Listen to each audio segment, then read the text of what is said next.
Begin now the second part of the Gemara. We last left off that there's a concept called tashlumin, that you can make up for a missed tefillah. If a person misses a tefillah, Rabbi Yochanan said they can make up. And we learned that it's referring to shacharis, and it's even and mariv, and even mincha.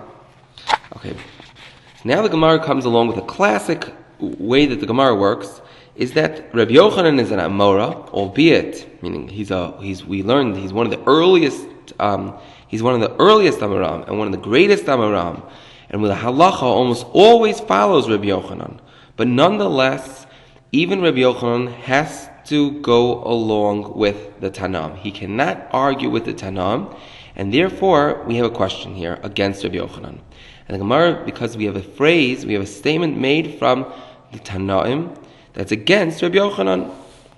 And the Gemara introduces this with the word meisvei, which always means that the Gemara is going to bring down a brisa to go against an amora. So here we have 4 lines from the bottom on Chavav Amid Aleph. The Gemara begins meisvei. I'll ask you a contradiction from a brisa against Rabbi Yochanan. It says like this in the brisa: Mu'uvas lo yuchal litgon. The bent cannot be fixed. V'chesaron lo yuchal lihimanois, and the missing cannot be counted. Kama. So this is all a pasuk. Mu'uvas lo yuchal litgon v'chesaron lo yuchal lihimanois is actually all a pasuk in Koheles, written by Shlomo HaMelech. It's one of the 5 Megillas, and the Brisa is now going to understand the pasuk written by Shlomo HaMelech. So what is it referring to? So explains the Brisa. Mu'uvas lo yuchal litgon, the bent that can't be fixed. Kama ze shebatel kriya shema. Kof shin stands for kriya shema. Ze shebatel kriya shema shel sha'arvis, v'kriya shema shel shachris. This is referring to one who is mevatel, they nullify kriya shema of mariv of the evening and kriya shema of morning.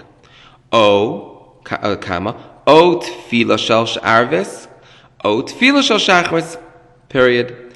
Or it's referring to those who are mevatel, they nullify the tefillah of mariv or the tefillah of shachris. Okay, period. Now that's the first part of the pasuk. Now the Brisa has analyzed the first part of the pasuk. Mu'uvas lo yuchal litkon.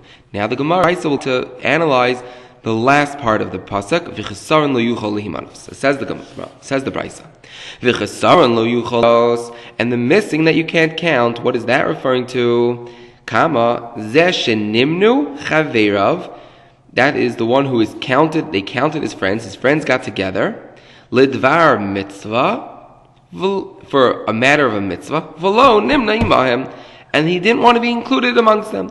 Period. For example, it's referring to somebody who, let's say all his friends, they have a teacher, they have a friend in the class, they say, let's go do him a favor, let's go visit him. He's not feeling well, let's go visit him.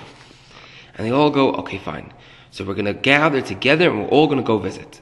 And one boy says, I have something more important to do. I don't want to join in. So about him, the Brisa says, nimnu chaveira l'dvar mitzvah.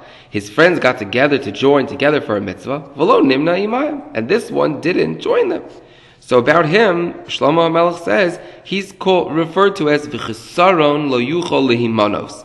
The missing one, he can't be counted. He's not there. He can't get reward for the mitzvah. So now where in this Brisa do we have a contradiction against Rabbi Yochanan? So one of the statements in this Brisa was that a person, what is the bent that can't be fixed? It's one who is mevatel tefillah.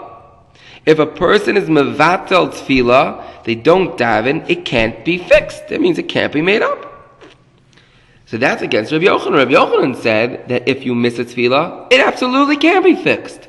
You could daven it the next time. If you miss shachris, you could daven at mincha time. You could make up for it.